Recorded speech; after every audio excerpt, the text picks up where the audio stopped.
the overall run of the Blackpool Combat Club. Are you talking day one? Since they were formed, yeah. Ooh, since William Regal formed them.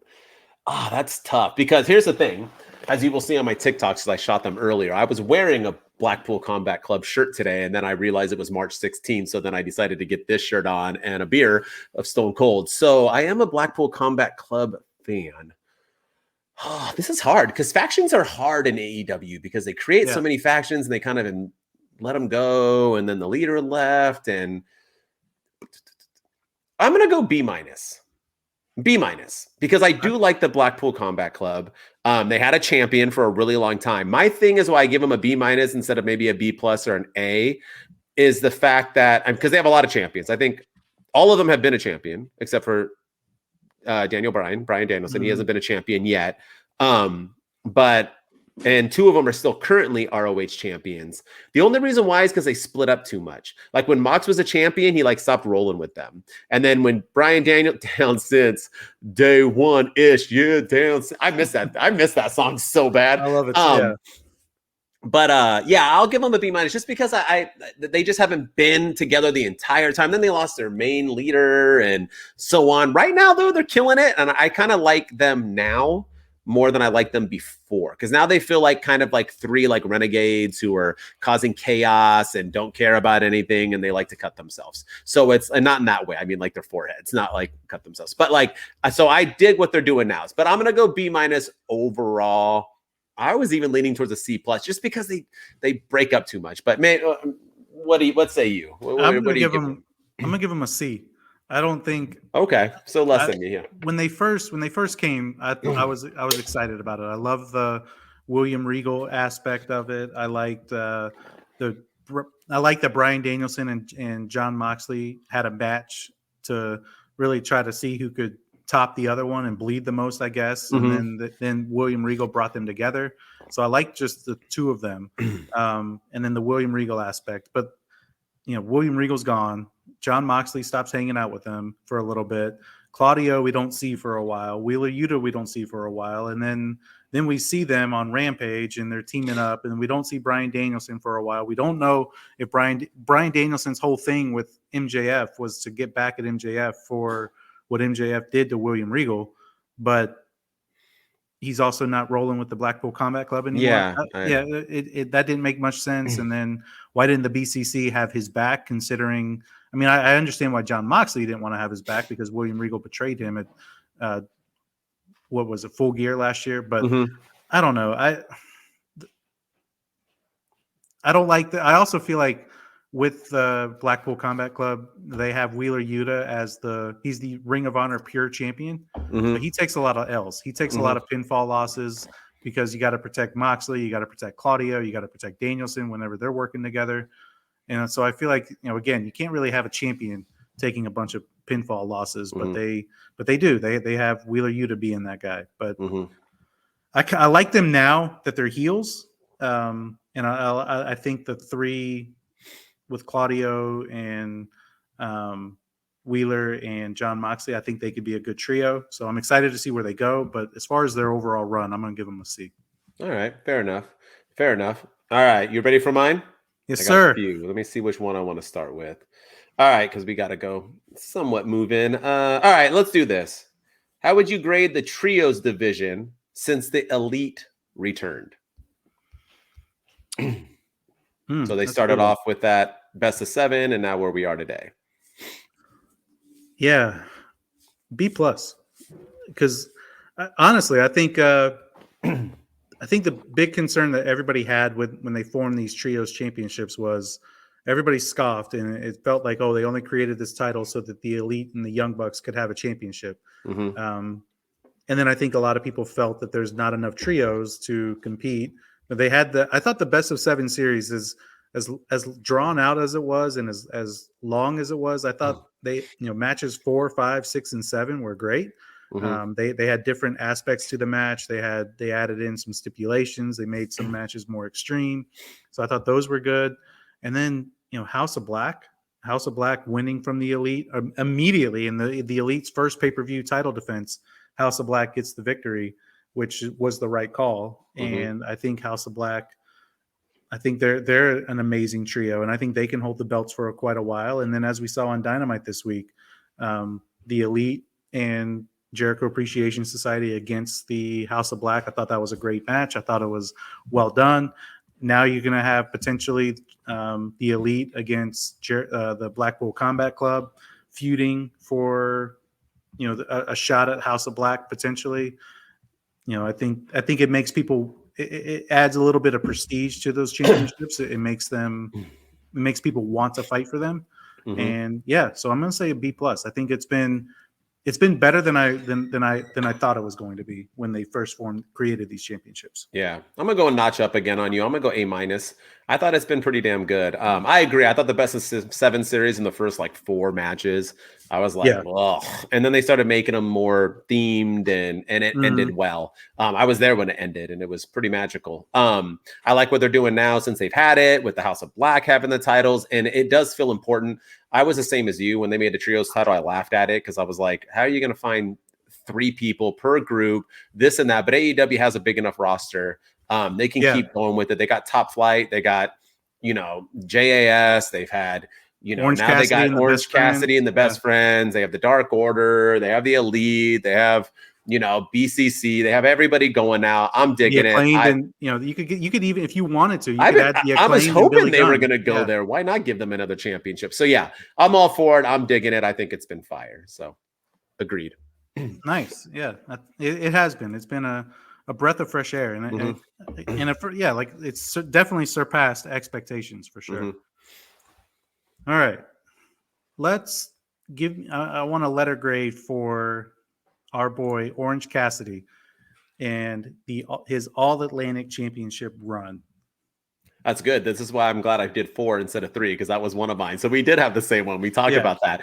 All right. Y'all gonna think I'm being biased, but I'm gonna go an A. Not an A plus. I might do an A plus. I'm gonna go an A. I'm gonna go an A. I would go A plus, but I want to have room for improvement. I think it's been amazing. I think this is the best. Should I say this on record? This is on record because this is being recorded.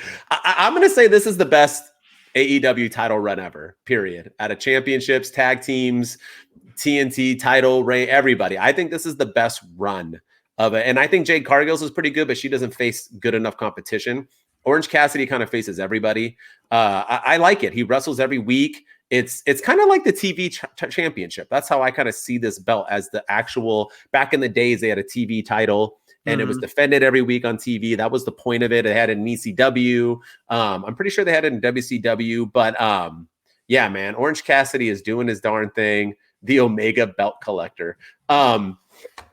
B-roll says, I like it. I think he's been doing it. I know he's been on Rampage a lot, but now he's starting to get on Dynamite. He went from comedy to being serious. He sells his match. Look at this match that he just had with Jarrett. He sold that injury so well. He couldn't handle it. Then he ended up getting over. I mean, I think Orange Cassidy has been a breath of fresh air. And it's not only because I said it forever that I wanted him to win the belt and that he deserved a belt, and I got flack for it, and then he finally got it, and he's proven me right. But I'm going to go an A. I don't think anyone could dispute that he is doing at least 90% or better work with this title run. Yeah, I agree. I think it's definitely been an A. When Pac had the belt, he never defended it. That was always the knock. He was even in the trios match, the trios best of 7 match, holding the All Atlantic Championship, going for another championship. And I'm not a fan.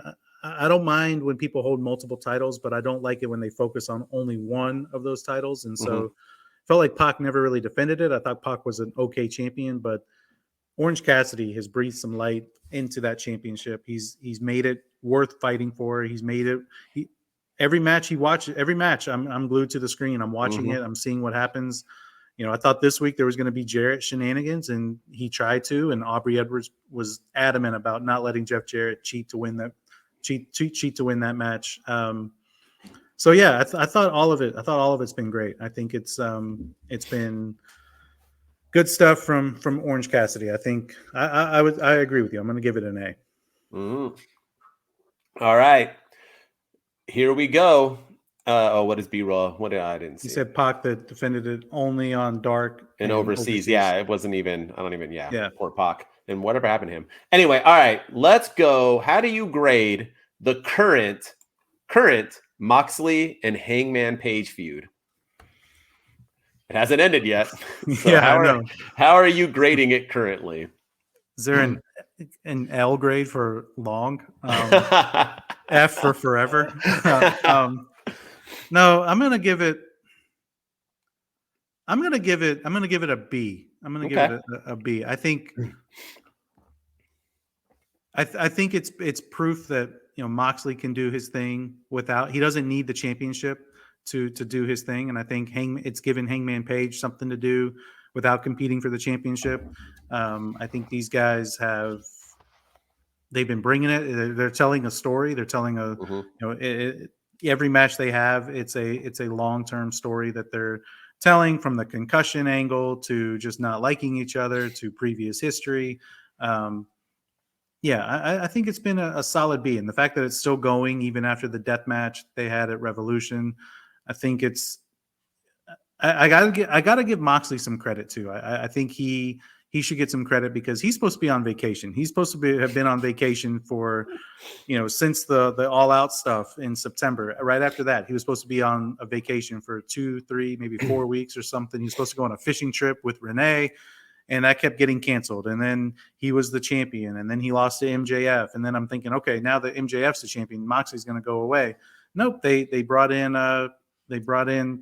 Hangman Page to feud with him, and they've been feuding and going at it, and they're still going at it. So Moxley deserves an A for sticking with AEW and not taking his vacation, and hopefully he gets a sizable one later this year because he's earned it. But overall, I'm going to give this program a solid B.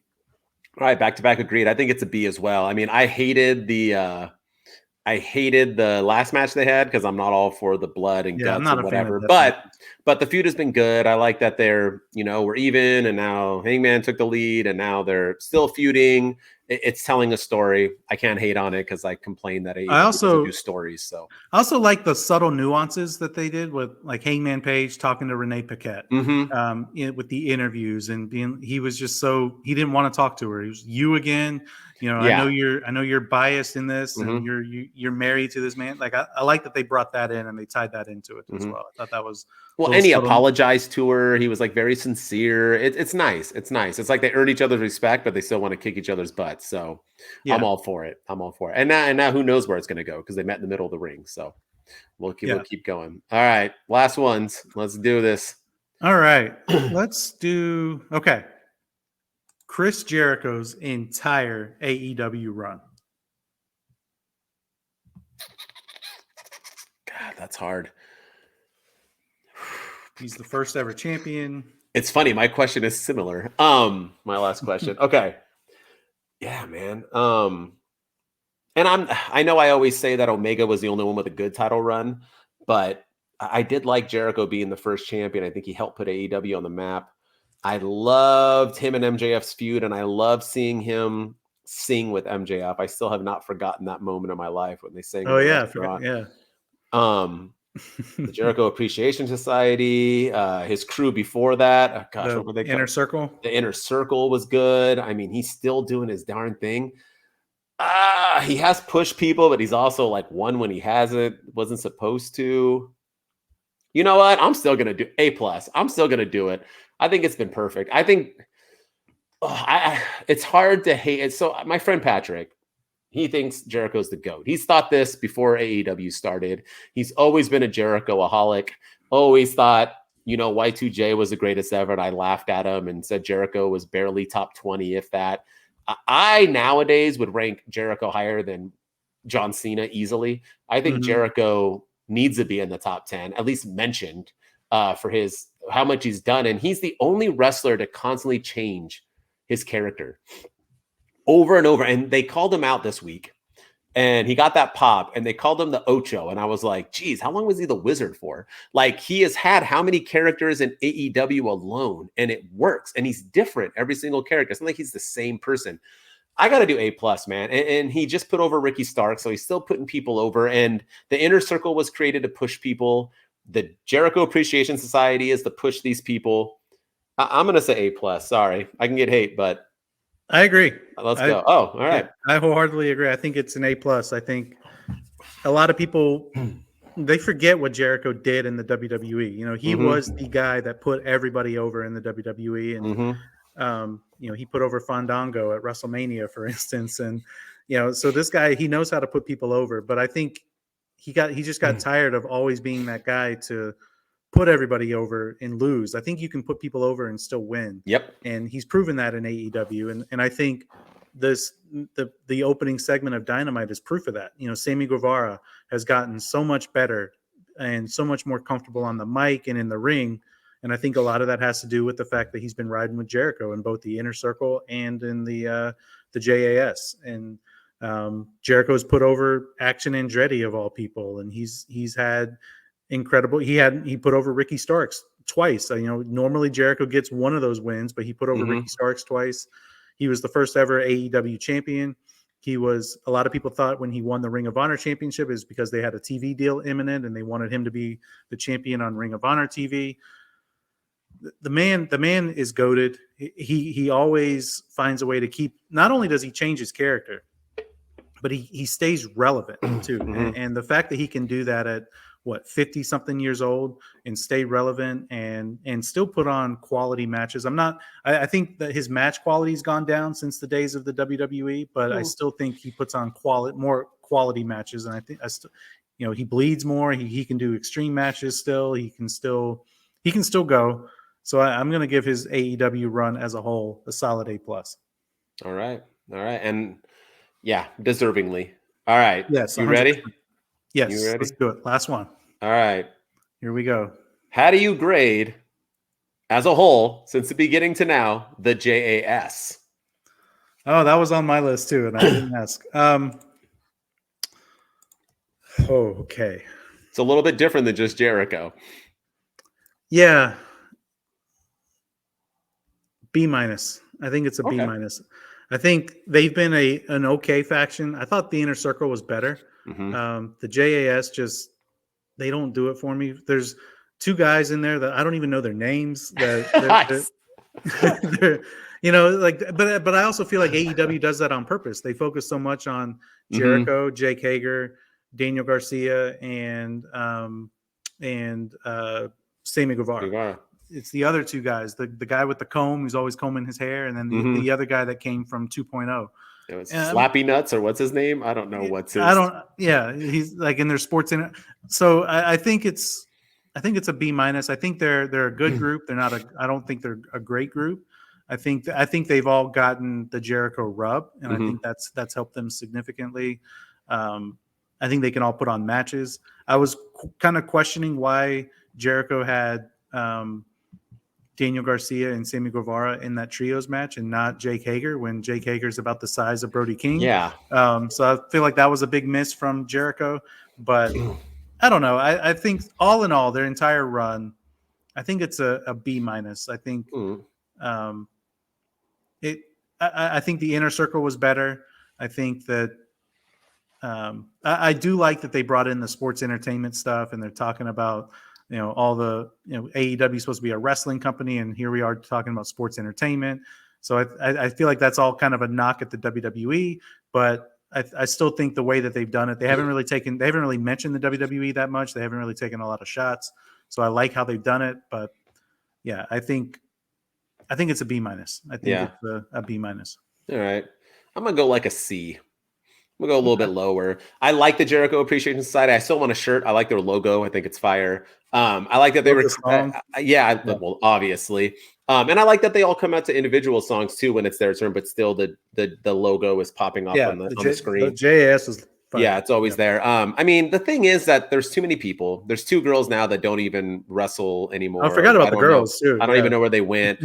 Jack Hager, who's talked about, and he has his hat, he never wrestles. It's really just Garcia, Sammy Guevara, him.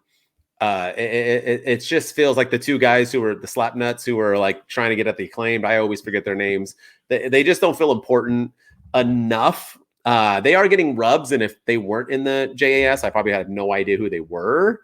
But they're just they just don't do enough for me to give them anything higher than a C. But I do appreciate them, and I still plan on getting a shirt one day. But yeah, I like the name. I do think the Inner Circle was way better, though, for sure. Angelo Parker and Matt Menard. Those are Matt Menard. But what's their nick? They have like nicknames they go by all the time. It's not.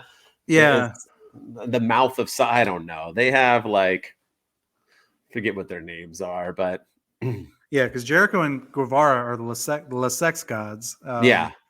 So yeah, I don't know these guys. They're sports entertainment. Oh, and I forgot Sammy Guevara, who I love, and he's phenomenal. But yeah, it's something weird. I'm trying to look it up real quick, but no, yeah, I think you're right. I think it's been good. It hasn't been great. And the Inner Circle was way better. And I agree. Yeah, but I'm all for him. Doesn't mean I hate him, but yeah, absolutely. All right. That was AEW Friday on a Thursday. Bum, bum, bum.